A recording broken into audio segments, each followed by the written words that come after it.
Okay, what we're going to be diving into today is why did we pick this color combination?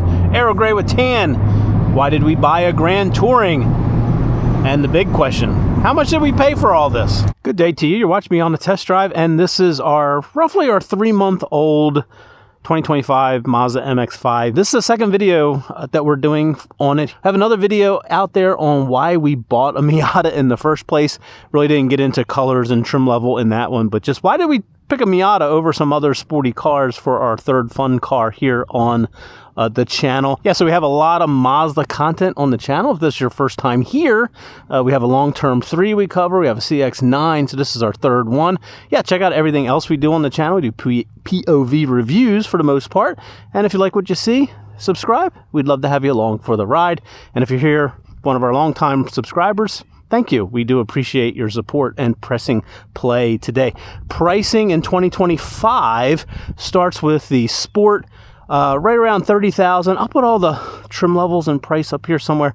Starts with the Sport, then you go to the Club, where you add lot of nice things. The price jumps up like $4K on that. And then if you jump to the Grand Touring, I think you're up around, I don't know, 34-ish or something like that. But then if you add the BBS package, the Recaros and the Brembos to that Club, you're going to jump above the Grand Tourings. If you want to go RF, I'll talk a little bit about that on the drive too. RF is going to add almost another $3K to all those prices. But let's just start with this one here. What we really wanted and why we got this gray and this tan leather, it starts with the tan leather. This is what we both agreed to that we wanted. I'm not like going to be like one of these, oh, I want tan leather. I just love tan leather. No, I just like how it looks. I think it brings the car up, up a notch as far as, premium look to it. I love the contrast right here between the black and the tan. But the main thing is just how light and airy it makes the cabin. When you put the top up, there's a dark headliner in there. So it's really just about giving the illusion of more space, more a little bit airier cabin for me. That kind of set it, and once you set that, then you kind of come back to your exterior colors. Mazda doesn't give you all the same colors and all the same trims with all the same things, so you're kind of limited. So it was Aero Gray, it was the deep blue mica. We have that on our CX-9. Absolutely love that color. That was another choice. White was a choice, but ultimately the blue mica, we already have it. I don't want another car in that color.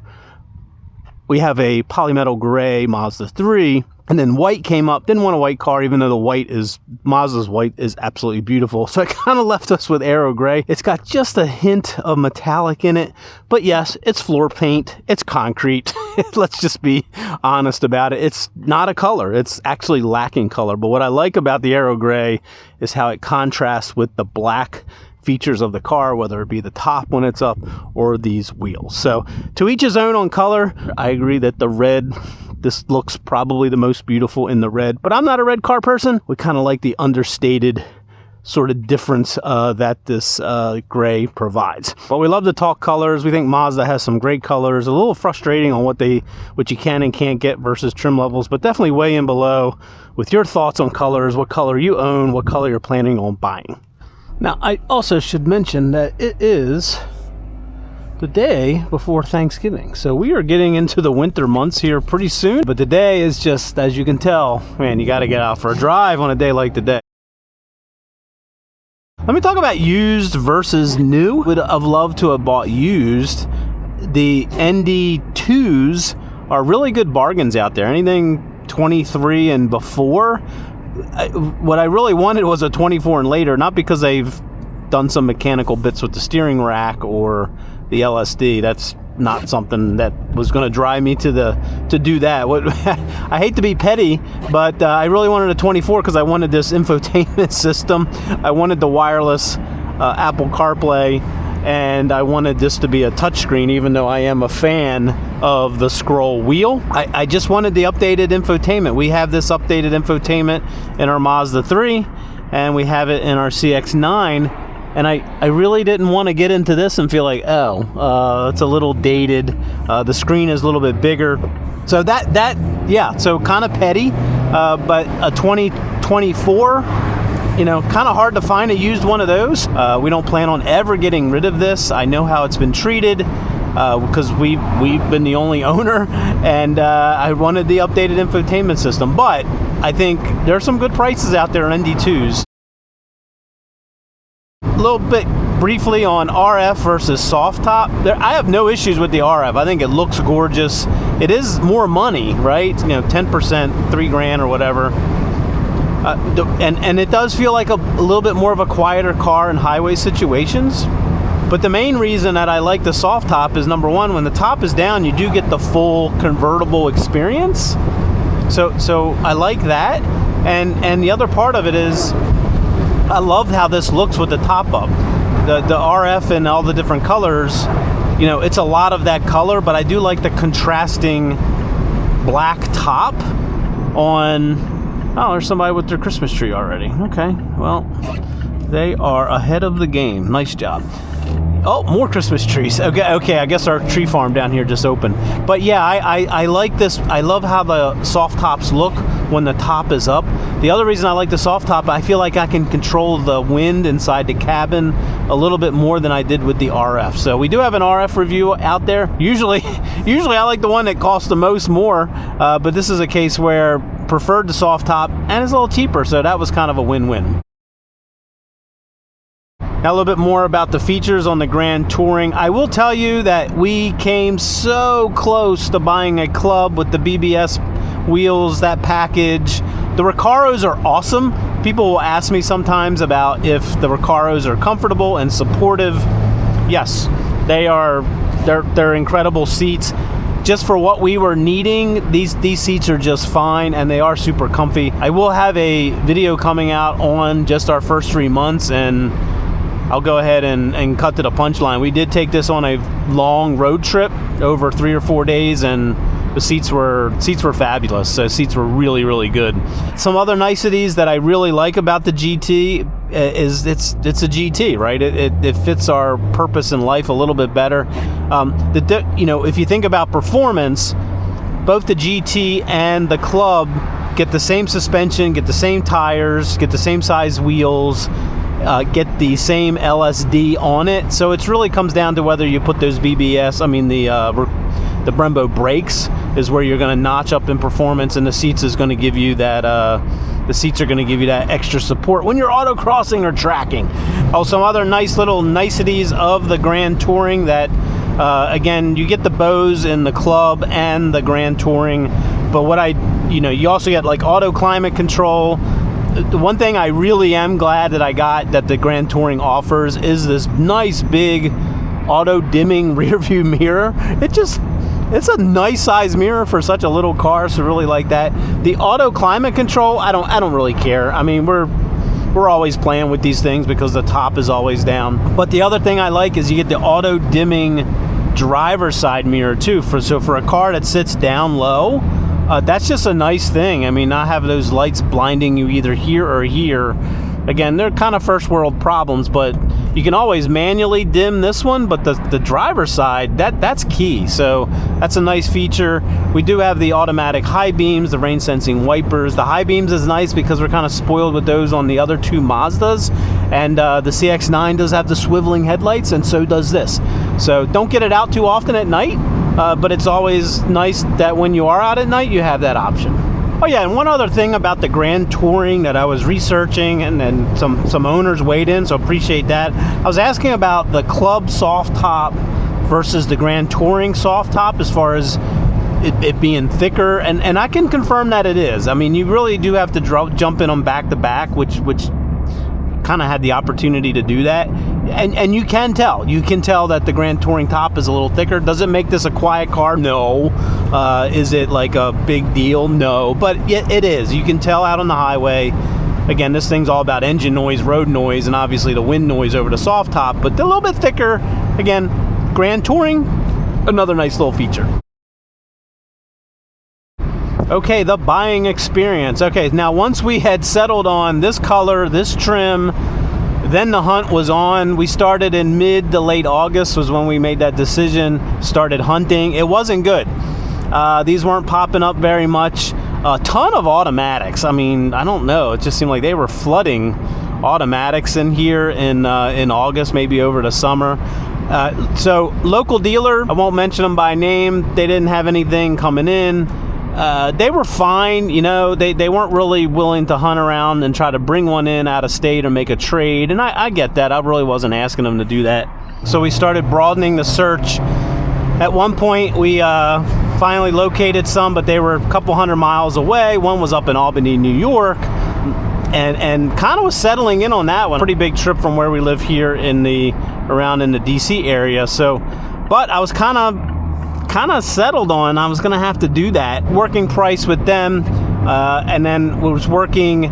One of these popped up in Philadelphia, and it was like, oh my gosh, that's so much closer. I can get there on the train in a couple hours, and won't have to take a road trip to get there or take a flight.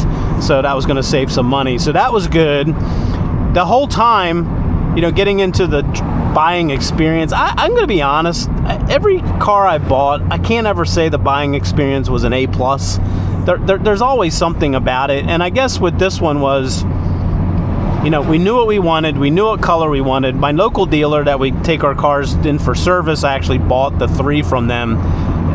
They would call me every other day and go, hey, I got this color, this trim coming in, and I appreciated that.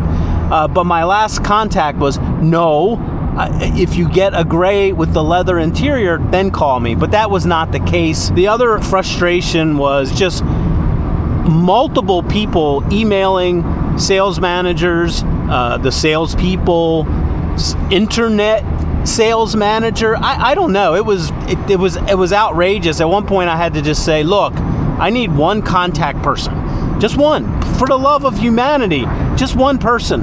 I don't want multiple texts, multiple emails. But long story short, ended up buying from Pacifico Mazda in Philadelphia. Nice family-owned dealership. They're not part of some big chain. See Emily there if you're ever in that area and you're looking for a Mazda. She was awesome. I took the train up. Kind of fun. Left early in the morning on a Saturday. Wifey dropped me off, and well. You need like a cord? No, I got lots of cords. Okay. Bye, sweetheart. Love you. Next time you see me, you'll have your new baby. Be careful. Okay, I thought I was bringing all the right cables, USB-C to USB-C, and I grabbed the wrong ones, and my battery's running low on this journey home, so on like an $8 cable expense you weren't planning on. Just hook up the phone to the C, fire her up here. Like a Jeremy Clarkson fiasco there. Now with the proper cable, resume their trip. All right, that wasn't a very good Jeremy Clarkson, but anyway, got up there, signed the paperwork, got out of there, took about a 2-hour trip home, and you know, varied the speed, you know, when you're braking in a car. So all in all, I was home by a little after lunchtime on a Saturday, and that involved a train and an Uber, and then signing a bunch of papers. So Emily there at Pacifico Mazda, she had all the paperwork ready to go, had the car ready to go in lickety split.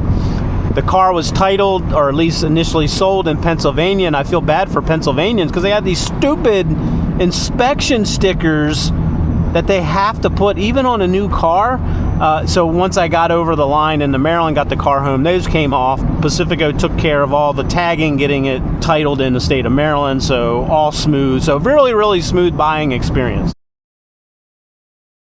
Okay, let's talk pricing. You know, I started with the invoice. I said, you know, I need to get some below that. And you know, I got an offer from an Albany dealer, and it was kind of matching what I knew the employee pricing was for Mazda. I'm like, okay, that's a good place to start. And eventually we did have a Mazda, so we got $1,000 in Mazda loyalty. But when you take everything into account, I think the price before taxes on this Grand Touring was like $33,400-ish or $5,000-ish. And again, not claiming to be a hard, you know, super wheeler dealer, I was not in it, you know, I was not in a position to really drive down low, given that these cars were not many of them out there when I was shopping. So I am sure I could have done better. How much better? I don't know. It really doesn't matter if you get the best deal. What really matters when you're car shopping is, did you feel like you got a fair deal? And I feel that I did. I wasn't in a very strong position being out of state and only having one of these to choose from. So I really wanted to get the car for the fall. We wanted to be done with this, have it for September. So that all played into that. But in the end, I'm very, very satisfied with that price. Love to hear what everybody else is paying. Love to hear from you guys. Definitely weigh in and comment below. Our next video on this MX-5 will be the 3-month update, and what's going to be in that video is not like, oh, it's the greatest car in the world, it's you know, it's been so wonderful. It's more going to be like what we've learned about it, things that have surprised me that I wasn't expecting about it, kind of on the neutral or even on the positive. Some things I've learned about us is, you know, as we've owned this car, about like how often we take it. We did road trip it once and we learned a lot there.